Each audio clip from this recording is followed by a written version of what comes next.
Have you ever stood in front of an audience and felt like you are moments away from being identified as an imposter? That people are going to, as soon as you trip up, realise that you don't have the authority to be on this stage. Well, many people deal with imposter syndrome. It's something that I think nearly everybody from time to time has felt. And that's okay, because what I'm going to do in this video is identify why we feel imposter syndrome and how we can overcome it. Because I can guarantee you have the authority to be on that stage. That's the reason that you're there. You don't need to be a so-called expert to be able to get up on a stage and to help people to come to know what you have already found out through either your experience or your life. So let's dive in and see how we can overcome this very common issue of imposter syndrome. Now, imposter syndrome really is all about our own inward anxieties. Our self-doubt, our self-image is all wrapped up in having this feeling that we aren't qualified. Nobody really wants to hear what we have to say. It's a negative self-talk telling us that we're not valuable. So immediately, let's put that to one side. You have a voice and people need to hear what you have to say. Now, when it comes to anxiety for public speaking, speech anxiety is very common, just like imposter syndrome is. They're all sort of tied together. And that glossophobia, which is the fear of public speaking, is felt by 3/4 of the world's population. So you're not alone. Many people feel just like you do, and that's okay. If you want help with speech anxiety, then go to my website or the video description here and download my free PDF guide to speech anxiety and how to overcome it. Completely free. You can take it away, download it, go through it, keep it forever. It's yours. Just go to www.the-speakers-academy.com/speech-anxiety or go to the description and get your copy of that Overcoming Speech Anxiety Guide, because it will help you to be able to overcome these things. Because speech anxiety, like imposter syndrome, creeps up on us quite regularly. So being able to put that away by having this guide to go through each time you're about to do a speech will be very useful to you. Now, you might be thinking, why is it when I'm getting on stage to do some form of public speaking that my imposter syndrome really starts to creep up on me? Well, it's because public speaking is the perfect environment for imposter syndrome to come and start taking away your confidence. The reason for that is because it's a moment where you are potentially able to fail in front of people. There's lots of people there and you're worried maybe about the judgment which they might have on you. This sort of environment in a public speaking setting, when you're the one who's doing the speaking, we tend to get in our own heads about what people are going to say and how they're going to react, and they're going to be thinking, oh, this person knows nothing. Why are they on the stage? But that generally isn't what people are thinking. People are trying to understand what you're saying, why you're saying it, and how it applies to them. The critical aspect really doesn't always creep in. And when it does, it's usually because of other factors, which we discuss in other videos. But generally, people are on your side. So don't worry thinking that people are against you. They're not. Generally, they want to see you succeed. Generally, they want to know what it is that you know. So don't feel like everyone's against you in the audience, just waiting for you to trip up. That's not the case. So try to calm your nerves, calm your anxiety, and put your audience first. The reason you're there, speaking from a stage, is to talk to the audience, to give them something which they can take away, learn from, to use to transform their own lives. So we want to be able to do that, put our anxieties away by focusing on our audience, trying to give them something from our own experience and expertise.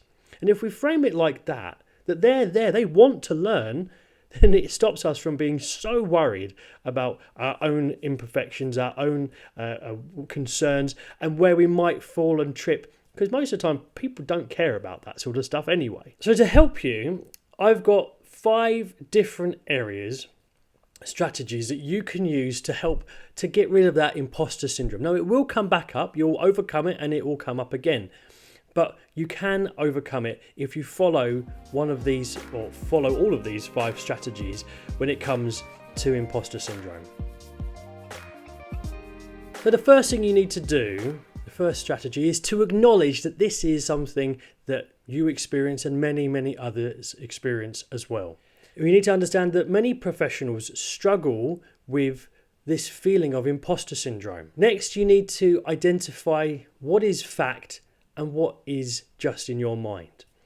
Are the people there really going to judge you? Probably not. They're more interested to hear and learn from what you have to say. So we have to identify what is fact in our mind and what is just us over worrying, over concerned, self-esteem, self-doubt, and separate the two, acknowledging that one is imposter syndrome and our own anxieties, and the other is the truth. And most probably the truths are more positive than those negative self-images. Next, we need to reframe those negative thoughts that we've had about ourselves into positive ones. We need to think to ourselves, rather than I don't belong here, I shouldn't be on this stage, I don't deserve this, nobody wants to hear what I have to say, which are all negative thoughts. We have to actually say to ourselves, I have something to share.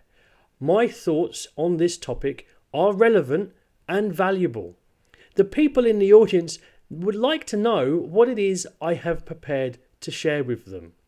And by changing it to positive rather than negative, we're able to lower the anxiety and conquer that imposter syndrome, because we have been able to positively tell ourselves that we have value. That's why we're here. That's why we've been given this opportunity. Another strategy to overcome the imposter syndrome is to make sure that we have thoroughly prepared what we're going to say. Because the fact is, if we get there and we don't have a very good idea of what we're going to talk to the people about, it will creep up on us, just like speech anxiety will. We can't hope to wing these things. We have to go there with an idea in mind of what we're going to say. So that means we need to start with things like preparing our outline, going through it beginning, middle, end. Make sure that what we're saying is really relevant, have thought about our audience, have thought about our experiences, have decided what they need to hear and what maybe isn't that relevant to this particular audience. When we go through it like that and we really try to think audience first, well then we will automatically be telling a negative side of our brain that these are the important things my audience would like to know, will need to know, have to know, which then reframes how we think. If we can get our speech off to a good start with, let's say, a good hook, well then again we'll be off to the races, won't we? If we can grab their attention, have people sitting there looking at us, nodding along, ready to learn from our experience, ready to hear what we're saying, well then we'll automatically be on the front foot rather than the negative back foot. So knowing we have a great opening hook, and again, if you would like more help with creating hooks for public speaking, go to my website, www.the-speakersacademy.com/hooks, or in the video description, and another guide there for you to keep, which will help you to craft hooks that will really keep people's attention, that will really draw them in right at the beginning of your speech. Because we only get about 7 seconds to truly pull them in and keep their attention for the rest of our speech. So get that guide too, which should be hopefully very useful for you to be able to craft a great hook at the beginning of your speech. Then the middle part of the speech really needs to be the value part, the part where you are imparting to your audience the most value that you can, really giving them everything they need to know on whatever the topic is that you are speaking about. If you can load that middle part with really valuable information, well then of course you have a reason to be on that stage. Of course you have a reason to be speaking to that audience. The reason that you've been asked to get on the stage and speak to this audience whether this is in your workplace or whether this is at a big keynote event that you're giving the keynote speech for, is because you are you with your voice. Don't let imposter syndrome crowd out your own personality. That is why you've been asked to speak. Make sure you allow yourself to shine through. Now, anxiety will choke up a bit of your own personality. It kind of happens, and especially if you're not super experienced with public speaking, because as we get more nervous, as those voices, negative voices, start telling us you don't deserve to be on the stage, well, then we start to get tight and uncomfortable. But try to be yourself. Loosen yourself up. Allow yourself, your personality, to shine through what you are saying to your audience. Because the reason that people like you, the reason you have your voice is because only you can say what you have to say in the way that you say it. So make sure you allow your own personality, your own authentic self to flow through your speech.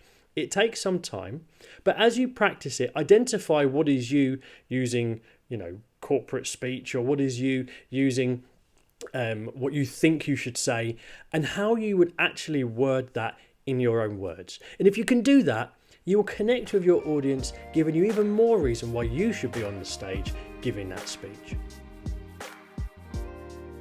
Having a good support network around you can be super valuable, because you get off the stage, and I had it just the other day. I got off the stage, I'd done a talk, and I was sitting in the audience saying to myself, oh, that was awful. Why do I even do public speaking? The fact is, I enjoy it, but in the moment afterwards, I'm kicking myself, telling myself how awful I was, all the ums and ers, every time I tripped up or got a word wrong, which is why I tend to try to leave some of the words, if I stumble over a word, in these videos, because it doesn't matter. At the end of the day, that's not what's important. And so we need to be able to have people we can speak to afterwards. I speak to my wife, I speak to my family, I speak to friends who maybe were in the audience. And all the time, I had this the other day, I did this talk, I felt terrible, I got off, I thought I did an awful job, and I had no reason to feel that way because it went exactly how I prepared it to. And as soon as it had finished, people were coming up to me saying, I really enjoyed that. That might be the best speech I've heard in a while. And that made me feel so good inside. So our negative thoughts will, especially if you're shy or introverted, will be overcrowded and by that imposter syndrome. But if we have a decent support network there to help us out and to remind us that we have value and that we do a good job, it will help us to feel better about ourselves, and that over time will improve our own self-worth and image. Strategy 5 is more of a after-action report. What we need to do is make it clear to ourselves when we feel negative about ourselves that we did do a good job. We need to keep a record of our success. Now, I like to record, not video record, but to voice record my speeches. The reason I like to do that is because about a week later, I can go back and review them for training and monitoring purposes. But in reality, the reason I do it is to go back and listen again so that I can counteract that negative voice in my head that told me how terrible that speech was. A week later, I listen to it and I think, oh, actually wasn't that bad. Now, there will be little things that I'd like to improve, but on the whole, that improves my own self-worth. Something else we have to do in this sort of self-analysis afterwards is accept that we're not perfect and that we will make mistakes, and that's okay. Don't beat yourself up for every single little mistake that you made when you were giving your speech. Remind yourself, because we have to talk. Our brain will naturally talk negative. We have to talk positive from the other direction and tell ourselves that doesn't matter. That wasn't important. I did a good job, because it really does help us to quiet that voice in our head. Another thing we can do is to learn from those recordings or from our own thoughts when we go over how it went and pick out the bits we could improve. Because if we view everything as not I failed, but I learned, then everything is valuable. Even when we get up and we do a bad job, we learn something. And I can give you a great example. When I was younger, I was in a band and we were about to do one of our first gigs. And I remember standing there at the front with my guitar ready to play. And it was, the drums were coming in, ready, beginning of the song. And then it was my moment to shine. I was going to play the first chord of the song. I lifted my hand, for some reason lifted my foot. I stomped down, I hit the guitar strings. And as my foot come down, I trod on my guitar lead and it fell out. Highly embarrassing moment, one that I still remember to this day. But you know what? From every gig we did after that, I learned not to just have it plugged in, to wrap it around a strap and plug it in so that if I tread on it by accident, it can't pull out. So even though that was a disaster and highly embarrassing, I learned from the experience and carried something into every other gig that I did from then on. I always made sure I never made the same mistakes again. And we can do the same thing with our speeches. Even if it does go terrible, don't view it as I failed. View it as you learned, and you can take that experience to the next speech you do, the next presentation, the next conversation, because every time we learn something, we become a better, more decent human being. So there we are, 5 strategies that can help us to overcome our speech anxieties and our imposter syndrome. Apply them to yourselves, take them away, and you'll be able to do wonderful speeches. Remember, your voice is valuable and you should be heard. I hope you found this video valuable. Please click the like button and the subscribe button and leave me your thoughts in the comments, and I look forward to chatting with you in the next video.